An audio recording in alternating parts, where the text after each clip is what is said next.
요즘은 여자한테도 별을 주나? 이 아줌마 그냥 코스프레한 거 아냐? 비웃음이 골목에 울려 퍼졌습니다. 서울 한복판에 자리한 전통시장의 평일 오전 조폭 두목 마상구가 군복을 입은 중년 여성을 향해 던진 말이었죠. 그의 부하들은 키득거리며 여성을 둘러쌌고 시장 상인들은 눈을 피했습니다.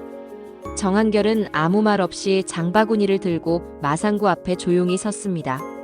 그 순간부터 시작되는 이 이야기는 단순한 갈등과 해결을 넘어서 우리 사회 깊숙이 뿌리박힌 편견과 그것이 무너지는 과정을 치밀하게 그려냅니다. 현대 한국 사회에서 벌어지는 성차별과 계급의식, 그리고 진정한 강함이 무엇인지에 대한 근본적인 질문을 던지는 작품입니다. 정한결이 시장에 나타났을 때부터 분위기는 미묘하게 달라졌습니다. 60대 중년 여성인 그녀가 입고 있는 군복은 일반적인 작업복이나 평상복과는 확연히 달랐지만 시장 상인들 대부분은 그녀를 그저 평범한 아줌마 정도로 인식하고 있었습니다. 하지만 그 인식 자체가 이미 편견의 산물이었습니다. 군복을 입은 여성을 보면서도 진짜 군인일 리 없다는 선입견, 여자가 높은 계급일 리 없다는 고정관념이 사람들의 시선을 흐렸던 것입니다. 정한결은 이런 시선들을 이미 오래전부터 경험해왔습니다. 처음 소위로 임관했을 때부터 지금 사단장이 되기까지 수없이 많은 의심과 편견의 시선을 견뎌내야 했습니다. 시장 골목을 걸어가는 정한결의 모습에는 특별한 것이 없어 보였습니다. 장바구니를 들고 채소를 고르고 생선을 살펴보고 상인들과 가격을 흥정하는 평범한 주부의 모습이었죠. 하지만 자세히 관찰해보면 그녀의 걸음걸이, 시선 처리, 주변을 살피는 습관 등에서 오랜 군 생활이 몸에 밴 흔적들을 발견할 수 있었습니다. 마상구가 등장하는 순간 시장 전체의 공기가 바뀌었습니다. 그는 단순한 조폭이 아니라 이 일대 식자재 유통업을 장악하고 있는 실질적인 권력자였습니다. 시장 상인들이 그에게 보이는 태도, 눈을 피하고 고개를 숙이고 말을 아끼는 모습들, 에서 그의 영향력을 짐작할 수 있었습니다. 그는 이 시장에서 거의 왕과 같은 존재였고 자신의 권력을 과시하는 것을 즐겼습니다. 그런 마상구가 군복을 입은 정한결을 본 순간 그의 시선에는 호기심보다는 조롱이 먼저 떠올랐습니다. 여자가 군복을 입고 있다는 사실 자체가 그에게는 우스꽝스러운 일이었던 것입니다. 더욱이 그녀가 혼자서 조용히 장을 보고 있는 모습은 그의 남성 중심적 사고에서는 가짜나 흉내로밖에 보이지 않았습니다. 국방부도 별 장사를 시작했나 보지? 라는 마상구의 말에는 모독이 담겨 있었습니다. 첫째, 여성이 군에서 높은 지위에 있을 수 없다는 성차별적 편견. 둘째, 군대라는 조직 자체에 대한 무시. 셋째, 개인의 존재 가치를 부정하는 인격 모독. 이 모든 것이 하나의 문장에 압축되어 있었습니다. 부하들의 웃음소리가 골목에 울려 퍼지면서 분위기는 더욱 험악해졌습니다. 그들은 단순히 상사의 말에 동조하는 것을 넘어서 적극적으로 조롱에 참여하고 있었습니다. 아줌마, 집에서 요리나 하시지 왜 여기서 코스프레를 해요? 그 옷 어디서 샀어요? 우리도 하나씩 사볼까? 같은 말들이 쏟아져 나왔습니다. 주변 상인들의 반응은 더욱 복잡했습니다. 대부분은 고개를 숙이고 외면했지만 그 침묵 속에는 여러 가지 감정이 뒤섞여 있었습니다. 마상구의 권력이 무서워서 나서지 못하는 두려움, 여성에 대한 은연중의 편견, 그리고 무엇보다 남의 일이라는 무관심이었습니다. 이런 침묵의 카르텔이 바로 사회적 약자가 고립되는 구조를 만들어내는 것입니다. 정한결은 이 모든 상황을 조용히 지켜보고 있었습니다. 그녀의 표정에는 분노나 당황함 대신 깊은 침착함이 있었습니다. 이런 상황을 수없이 경험해본 그녀에게는 더 이상 새로운 일이 아니었기 때문입니다. 하지만 침착함 속에는 단호함도 함께 있었습니다. 선을 넘는 행동에 대해서는 반드시 응답하겠다는 의지 말입니다. 마상구는 정한결의 침묵을 두려움이나 굴복으로 해석했습니다. 그는 더욱 대담해져서 진짜 사단장이라면 지금 계급장 꺼내봐. 아니면 인정하는 거야, 가짜라고라며 도전장을 내밀었습니다. 이 순간 그는 치명적인 실수를 저질렀습니다. 상대를 완전히 잘못 판단한 것입니다. 정한결이 움직인 것은 마상구가 그녀의 팔을 잡으려고 손을 뻗는 순간이었습니다. 그 동작은 너무나 빠르고 정확해서 주변 사람들이 무슨 일이 일어났는지 이해하기도 전에 끝났습니다. 마상구의 손목을 잡아 비틀면서 동시에 팔꿈치로 그의 명치를 정확히 타격한 것입니다. 마상구는 비명을 지르며 바닥에 쓰러졌습니다. 그의 얼굴은 고통으로 일그러졌고 숨을 제대로 쉬지 못해 헐떡거렸습니다. 수십 년간 길거리에서 주먹으로 살아온 그였지만 이런 정확하고 효율적인 제압 기술은 처음 경험하는 것이었습니다. 이것은 싸움이 아니라 전문적인 무력 제압이었습니다. 뒤따르던 부하들도 상황을 제대로 파악하기 전에 정한결의 다음 동작에 당했습니다. 한 명은 어깨 관절을 제압당해 과일 상자 위로 넘어갔고 다른 한 명은 다리를 걸려 생선 진열대 앞에서 미끄러졌습니다. 이 모든 과정에서 정한결은 한마디 말도 하지 않았습니다. 필요한 것은 행동뿐이었기 때문입니다. 시장 전체가 순간 정적에 빠졌습니다. 방금 전까지 웃고 떠들던 사람들이 모두 입을 다물고 눈만 깜빡이고 있었습니다. 몇 초 전까지만 해도 가짜 군인이라고 조롱받던 여성이 순식간에 3명의 건장한 남성을 제압한 현실을 받아들이기 어려웠던 것입니다. 정한결은 천천히 일어서서 흐트러진 군복을 정리했습니다. 그녀의 호흡은 여전히 고르고 표정에는 별다른 변화가 없었습니다. 마치 방금 전의 일이 단순한 일상의 한 부분이었던 것처럼 자연스러웠습니다. 이런 차분함이 오히려 주변 사람들을 더욱 놀라게 했습니다. 마상구가 바닥에서 일어나려고 발버둥치며 이 미친년이 라고 소리쳤을 때 정한결이 처음으로 입을 열었습니다.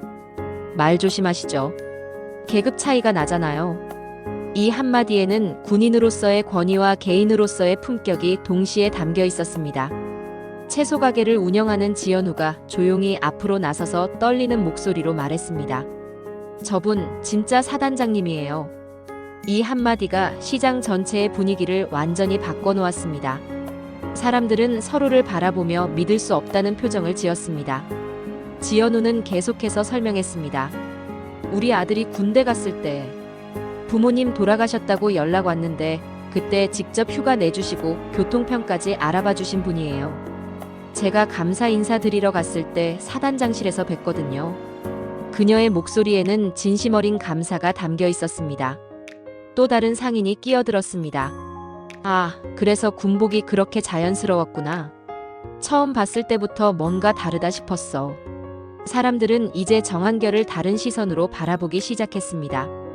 편견의 렌즈가 벗겨지자 비로소 진실이 보이기 시작한 것입니다. 마상구는 여전히 바닥에서 일어나지 못하고 있었습니다.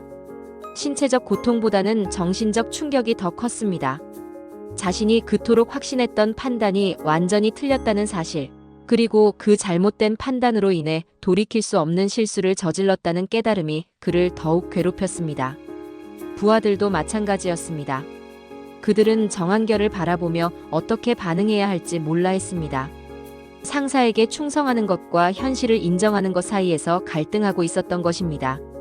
결국 그들은 마상구를 부축해서 일으켜 세우는 것으로 상황을 모면하려 했습니다. 이때 멀리서 경찰 사이렌 소리가 들려왔습니다. 누군가 신고를 한 것 같았습니다. 정한결은 담담하게 신분증을 꺼내 들고 경찰을 기다렸습니다.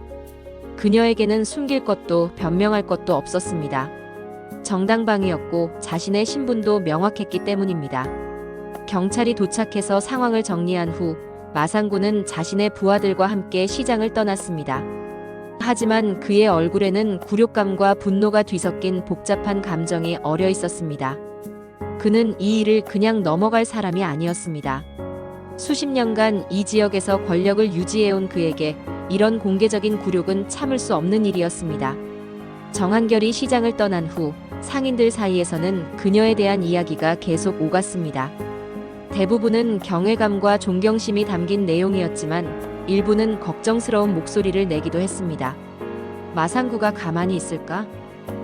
우리한테 피해가 올까봐 걱정이야. 같은 우려들이었습니다. 마상구는 자신의 사무실로 돌아가서 복수 계획을 세우기 시작했습니다. 직접적인 물리적 보복은 위험했습니다. 상대가 현역 사단장이라는 것이 확인된 이상 함부로 건드렸다가는 더 큰 문제가 될 수 있었기 때문입니다. 그는 더 교묘한 방법을 생각했습니다. 첫 번째는 경제적 압박이었습니다. 그가 장악하고 있는 식자재 유통망을 이용해서 시장 상인들을 압박하는 것입니다. 특히 정한결을 변호했던 지연우의 채소 가게를 집중 타겟으로 삼았습니다. 채소 공급을 중단하고 다른 공급업체들에게도 압력을 넣어서 그녀의 가게를 고립시키려 했습니다. 두 번째는 여론 조작이었습니다. 마상구는 자신의 인맥을 이용해서 정한결에 대한 부정적인 소문들을 퍼뜨리기 시작했습니다. 군인이 시장에서 폭력을 썼다, 민간인에게 과도한 무력을 사용했다 같은 왜곡된 정보들을 의도적으로 유포했습니다. 며칠 후부터 지연우의 채소 가게에 문제가 생기기 시작했습니다. 주요 공급업체들이 하나둘씩 거래를 중단한다고 통보해왔습니다. 공식적인 이유는 물량 부족이나 유통업체 변경 같은 것들이었지만 지연우는 진짜 이유를 알고 있었습니다. 그녀는 다른 공급업체들을 알아봤지만 상황은 비슷했습니다. 마상구의 영향력이 미치지 않는 곳을 찾기가 어려웠습니다. 결국 더 비싼 가격에 품질이 떨어지는 채소들을 구해올 수밖에 없었고, 이는 곧 가게 운영에 치명적인 타격을 주었습니다. 다른 상인들도 점차 압박을 느끼기 시작했습니다. 마상구의 부하들이 시장을 돌아다니며 은근한 협박을 하기 시작한 것입니다. 요즘 시장 분위기가 안 좋다더라. 조심하지 않으면 장사 어려워질 수 있다는 식의 말들이었습니다. 더욱 교묘한 것은 정한결에 대한 소문 퍼뜨리기였습니다. 아무리 사단장이라도 여자 아니냐, 우리 시장 일에 군인이 왜 나서냐, 혹시 우리를 감시하려고 오는 건 아닐까 같은 의구심을 심어놓는 것이었습니다. 이런 소문들은 사람들의 마음속에 미묘한 불안감을 조성했습니다. 시장 상인들은 점점 어려운 상황에 놓였습니다. 한편으로는 정한결에 대한 존경심과 고마움이 있었지만 다른 한편으로는 현실적인 생계 문제가 있었습니다. 마상구의 압박이 계속되면 장사를 계속할 수 없다는 두려움이 커져갔습니다. 지연우는 가장 큰 피해를 받고 있었지만 굴복하지 않았습니다. 그녀는 다른 상인들에게 우리가 굴복하면 앞으로도 계속 이런 일이 반복될 것이라며 단결을 호소했습니다. 하지만 모든 상인들이 그녀의 의견에 동조하지는 않았습니다. 현실적인 이해관계 앞에서 이상로는 힘을 잃어가고 있었습니다. 정한결은 시장에서 벌어지고 있는 상황들을 모르지 않았습니다. 그녀의 정보망은 생각보다 넓고 정확했습니다. 현역 사단장으로서 그녀는 지역 사회의 여러 조직들과 연결되어 있었고 시장에서 벌어지는 일들이 그녀에게 보고되고 있었습니다. 하지만 그녀는 성급하게 움직이지 않았습니다. 군인으로서 그녀가 배운 것 중 하나는 정확한 정보 수집과 치밀한 계획의 중요성이었습니다. 마상구의 조직 구조, 자금 흐름, 인적 네트워크를 파악하는 것이 먼저였습니다. 정한결은 현직 정보사 출신 동기들과 연락을 취했습니다. 이들은 이미 전역했지만 민간에서 각자의 전문 분야에서 활동하고 있었습니다. 보안업체 운영자, 민간 조사 전문가, 법무 전문가 등 다양한 인재들이 그녀의 네트워크에 있었습니다. 첫 번째 단계는 정확한 정보 수집이었습니다. 마상구의 사업체들이 어떤 방식으로 운영되고 있는지, 불법적인 요소들이 있는지, 세무상 문제는 없는지 등을 철저히 조사했습니다. 이런 조사 과정에서 마상구 조직의 여러 문제점들이 드러나기 시작했습니다. 두 번째는 법적 대응 준비였습니다. 단순히 힘으로 맞서는 것이 아니라 법적 절차를 통해 정당하게 문제를 해결하는 방법을 모색했습니다. 시장 상인들이 받고 있는 경제적 압박이 불법적인 것임을 입증할 수 있는 증거들을 수집하기 시작했습니다. 세 번째는 지역사회 네트워크 활용이었습니다. 경찰, 지역예비군, 상인회, 시민단체 등 다양한 조직들과의 협력 체계를 구축했습니다. 이는 단순한 개인적 복수가 아니라 지역 사회를 위한 정의로운 활동이라는 명분을 확실히 하기 위한 것이었습니다. 마상구의 압박은 점점 더 노골적이 되어갔습니다. 지연우의 가게는 이제 거의 폐업 직전까지 몰렸습니다. 채소를 구해오는 것도 어려웠지만 설사 구해와도 손님들이 줄어들고 있었습니다. 마상구의 부하들이 손님들에게 압력을 넣고 있었기 때문입니다. 다른 상인들도 하나둘씩 굴복하기 시작했습니다. 정한결 사단장은 좋은 분이지만 우리가 뭘 할 수 있겠어? 군인은 군인이고 장사는 장사야 같은 말들이 나오기 시작했습니다. 현실 앞에서 이상은 점점 힘을 잃어가고 있었습니다. 마상구는 이런 분위기를 감지하고 더욱 대담해졌습니다. 그는 시장 상인회 회장을 만나서 노골적인 협박을 했습니다. 정한결이라는 여자 때문에 시장 전체가 피해를 보고 있잖아. 상인회에서 그 여자가 시장에 오지 못하게 하는 게 어때? 같은 요구를 한 것입니다. 상인회 회장은 마상구의 요구를 거절했지만 그 과정에서 엄청난 압박을 받았습니다. 마상구는 생각해볼 시간을 주겠다며 일주일의 시한을 주었습니다. 그 일주일 동안 상인회 회장의 가게에도 각종 방해 공작이 시작되었습니다. 시장 전체의 분위기가 점점 어두워졌습니다. 상인들은 서로를 의심하기 시작했고 마상구의 편에 설 것인지 정한결의 편에 설 것인지를 놓고 내부적으로 갈등하기 시작했습니다. 이는 마상구가 노린 바로 그 상황이었습니다. 분열시켜서 정복하는 전략이었죠. 가장 큰 피해를 받고 있던 지연우는 마침내 한계에 다다랐습니다. 그녀는 정한결에게 연락을 해서 상황을 설명하고 도움을 요청했습니다. 사단장님, 저는 견딜 수 있지만 다른 분들까지 피해를 받는 건 제가 견딜 수 없어요. 그녀의 목소리에는 절박함이 담겨 있었습니다. 정한결은 더 이상 기다릴 수 없다고 판단했습니다. 상황이 더 악화되기 전에 결정적인 행동을 취해야 할 때가 온 것입니다. 그녀는 그동안 준비해온 모든 자원을 동원하기로 했습니다. 작전은 여러 단계로 나누어 동시에 진행되었습니다. 첫 번째는 법적 고발이었습니다. 그동안 수집한 증거들을 바탕으로 마상구와 그의 조직을 공정거래위원회와 국세청에 신고했습니다.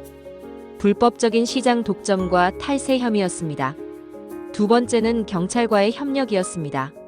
정한결의 정보망을 통해 마상구 조직의 불법 활동들에 대한 구체적인 정보를 경찰에 제공했습니다. 이는 단순한 폭력 조직이 아니라 경제범죄 조직으로서 수사받을 수 있는 근거를 마련해 준 것입니다. 세 번째는 언론 공개였습니다. 시장에서 벌어지고 있는 부당한 압박과 그 배경에 대해 지역 언론에 제보했습니다. 이는 사건을 공론화시켜서 마상구가 더 이상 은밀하게 활동할 수 없도록 만드는 효과가 있었습니다. 네 번째는 지역 사회 조직들의 연대였습니다. 상인회, 예비군 연대, 지역 시민단체들이 함께 시장 상인 보호를 위한 연대를 결성했습니다. 이는 개인적인 갈등이 아니라 지역 사회 전체의 문제라는 것을 명확히 하는 상징적 의미가 있었습니다. 모든 준비가 완료된 후 결정적인 순간이 왔습니다. 정한결은 다시 군복을 입고 시장에 나타났습니다. 이번에는 혼자가 아니었습니다. 현직 정보사 출신 동기들, 지역 예비군 간부들, 그리고 상인의 임원들이 함께였습니다. 마상구도 이를 예상하고 있었습니다. 그는 자신의 조직원들을 총동원해서 시장 입구에서 대기하고 있었습니다. 양측의 대치가 시작된 것입니다. 시장 상인들과 주민들은 긴장된 표정으로 상황을 지켜봤습니다. 하지만 정한결의 계획은 단순한 물리적 대결이 아니었습니다. 경찰이 동시에 여러 곳에서 마상구 조직의 사업장들을 압수수색했습니다. 국세청 조사관들도 함께 움직였습니다.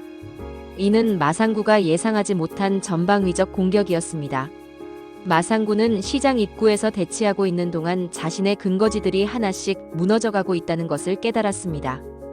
부하들로부터 계속 들어오는 연락들은 모두 나쁜 소식뿐이었습니다.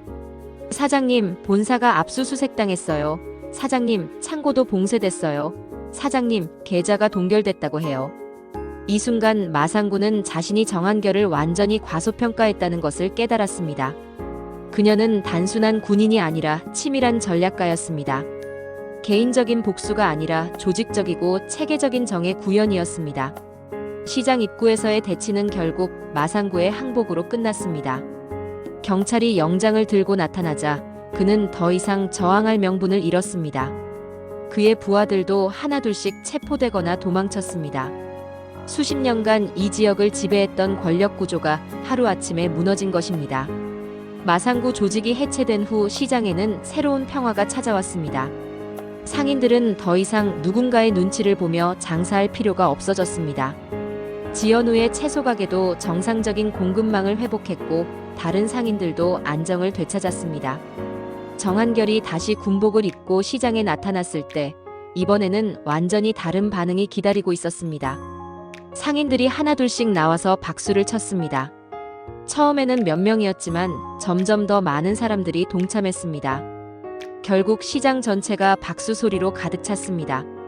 시장 상인회에서는 감사의 의미로 정한결의 사진을 시장 게시판에 걸었습니다. 군복 차림으로 장바구니를 든 그녀의 모습이었습니다. 그 아래에는 별은 계급이지만 사람을 지키는 일은 모두의 몫입니다라는 문구가 적혀 있었습니다. 이 문구는 정한결이 직접 제안한 것이었습니다. 자신을 영웅으로 만들기보다는 모든 시민이 서로를 지킬 책임이 있다는 메시지를 전달하고 싶어 했기 때문입니다. 며칠 후 지연우의 딸이 정한결에게 다가와서 질문했습니다.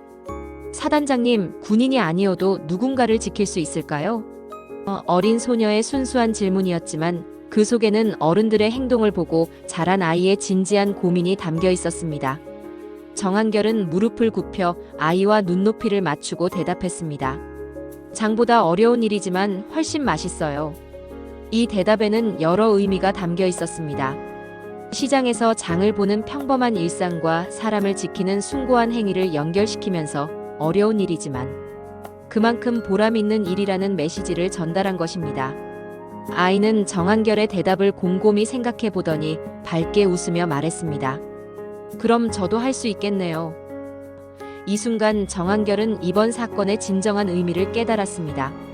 단순히 악을 물리친 것이 아니라 다음 세대에게 희망과 용기를 전달한 것이었습니다. 시장에는 이제 새로운 문화가 자리 잡기 시작했습니다. 상인들은 서로를 더 배려하게 되었고 부당한 일에 대해서는 함께 목소리를 내는 분위기가 만들어졌습니다. 정한결의 행동이 만들어낸 변화는 단순히 한 사건의 해결을 넘어서 지역 사회 전체의 의식 변화로 이어진 것입니다.